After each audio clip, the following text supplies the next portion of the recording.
First time you hitchhiked? Summer 2014 from Kelowna, British Columbia to Victoria, Vancouver Island, British Columbia. And I got a ride direct there. I was very lucky.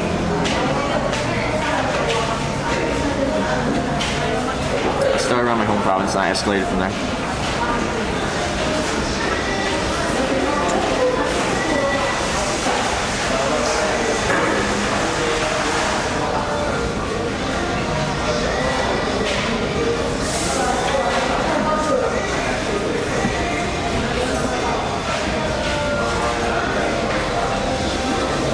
Field trip to BC next month. Where are you coming from? It's a beautiful place.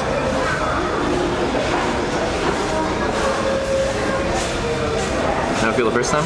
Oh, I was terrified. I did not like standing there on that road, having cars drive past. You feel very exposed. And like you feel people's eyes on you. People drive past and you're doing an obscure thing. Almost everywhere you hitchhike, you're doing something weird.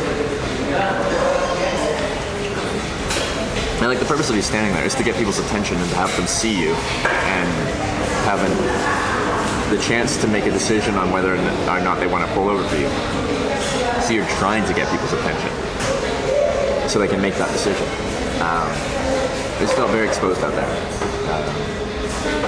It took me a few rides before I really got comfortable with standing out there.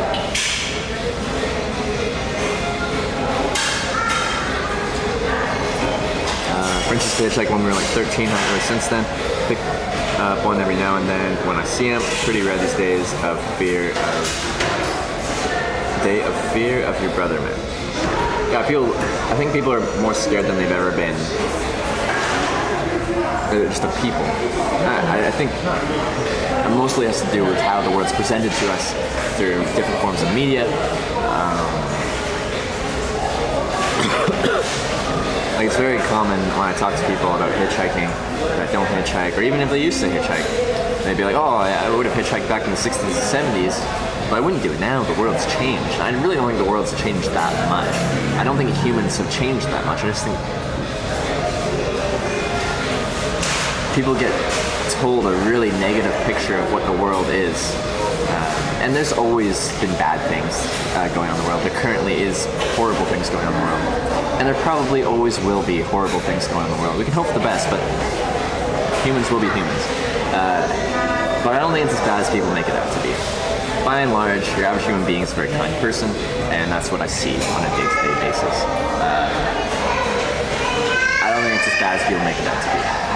They're absolutely as bad as they are.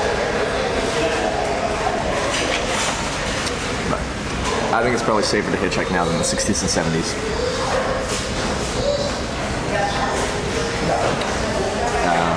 I think technology makes it safer. It's a lot harder to get away with serious crimes. It's a lot harder to just disappear. It still absolutely does happen, but yeah.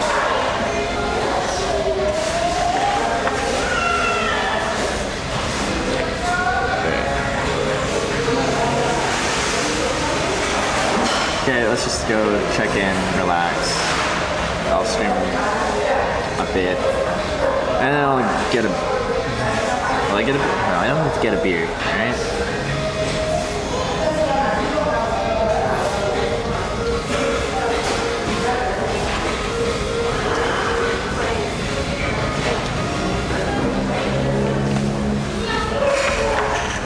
It's me focus on cringe shit stuff.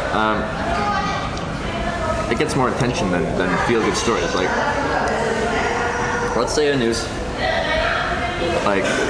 station did an actual like live news article, like reading out broadcast about me hitchhiking. They're like, this guy's hitchhiking and he's had a good time and met really nice people. Here's a few clips of people he's met. You'd be like, oh, that's nice, and then they move on with their life. If it was the same thing, it's like, here's this person that hitchhiked for this many years, and then someone picked him up and killed him. That would get a lot more attention. That would get a lot more. People would, when something bad happens, people want to know everything about the bad thing that happened. They want to know all the details. They want the updates as they progress. If they capture the person, they want all the updates on the court date. They want to see the court proceedings. They want to know every single detail along the way. If something good happens, people don't really care. People don't care about good things.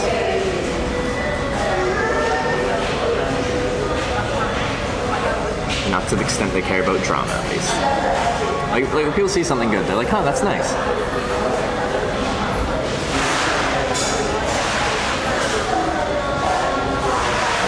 If it bleeds, it leads. That is very true.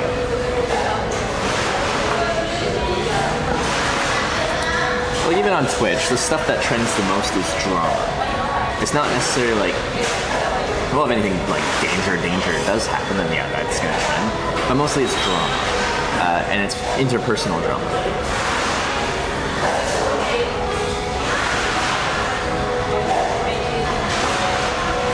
So whenever there is any kind of interpersonal drama, that's why you have a bunch of people reacting to that interpersonal drama and giving their own input onto that interpersonal drama, because people, once there's that drama, people want all bits of information and they want their favorite streamers' input on it. They want all the details. They want more and more and more about this drama. Where something nice happens, they're just like, oh, that's cool.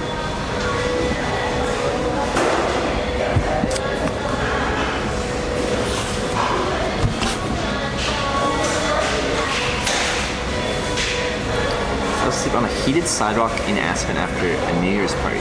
Every lady in an Escalade said, "You're gonna die out here," and gave me a ride back to the ranger station. What am I supposed to do? On a heated sidewalk? So I guess, yeah, so it doesn't like ice over in the winter and stuff. Well, that was nice of them. A very specific outlets and opinions. Do you disagree with them? You're allowed to disagree with them. This is just my experience based on 6 years of doing something that people think is very dangerous and me not finding it dangerous.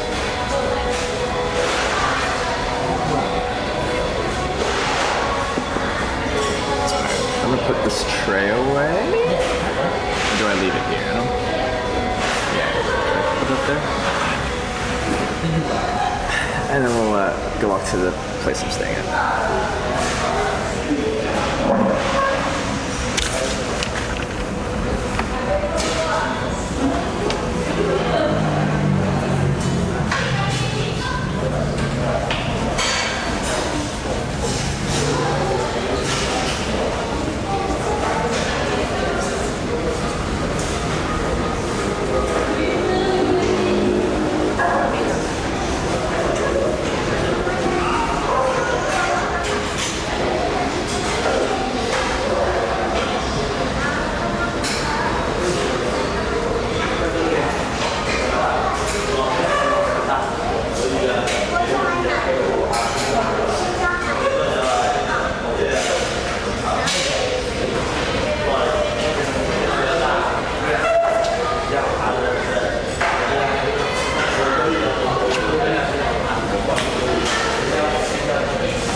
Disagree with some of them, then voice your opinion. Wait, and then Yana, big fan of the glasses.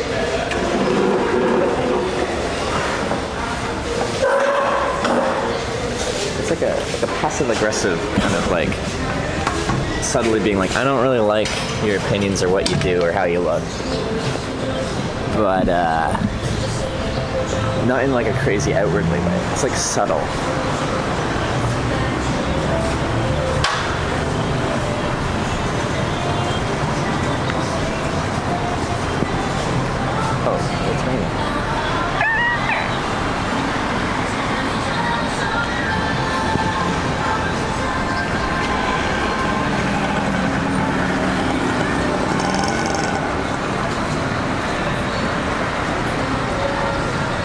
Oh, this is where I got dropped off earlier. This place is also playing a lot of music.